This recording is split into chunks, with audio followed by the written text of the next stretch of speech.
शादी भले वही जतो सेट नंबर नहीं करी है डिलीट। शादी भले वही जतो सेट नंबर नहीं करी है डिलीट। घर में चले छे हमर शादी के बात रे लागैया कि आब छूट जेतै तोहर साथ रे। शादी भले वही जतो सेट नंबर नहीं करी है डिलीट। शादी भले वही जतो सेट नंबर नहीं करी है डिलीट। देखी अब केना होय छे। शादी भले वही जतो सेट नंबर नहीं डीजे उमेश सुखीपुर बाजार नंबर नहीं करी है डिलीट।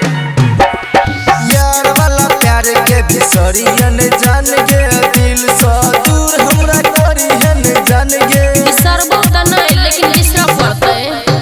हाँ यार वाला प्यार के बिसरियन जान गे दिल से दूर हमरा करी है न जान गे। की करू हम बड़ छिए मजबूरा रे लागैया कि आब होई जेबो हम दूर रे। शादी भले वही जतो सेट नंबर नहीं करी है डिलीट। शादी भले वही जतो सेट नंबर नहीं करी है डिलीट।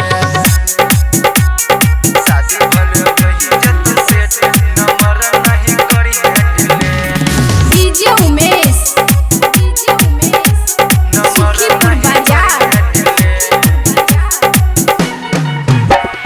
होई जब पागल तोरा शादी के बाद गे जियन देतौ जन तो हर याद गे। पागल कैला होबे तू शादी करली है। हाँ होई जब पागल तोरा शादी के बाद गे जियन देतौ जन तो हर याद गे। देसी सनी बात मान हमारा रे अब तो हमारा जो न बिसर रे। शादी भले वही जतो सेट नंबर नहीं करी है डिलीट। शादी भले वही जतो सेट नंबर नहीं करी है डिलीट।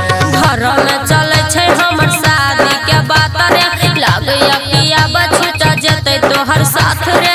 शादी भले वही जतो सेट नंबर नहीं करी है डिलीट। शादी भले वही जतो सेट नंबर नहीं करी है डिलीट। लेना अब एबा गेला के बाद सोचबो।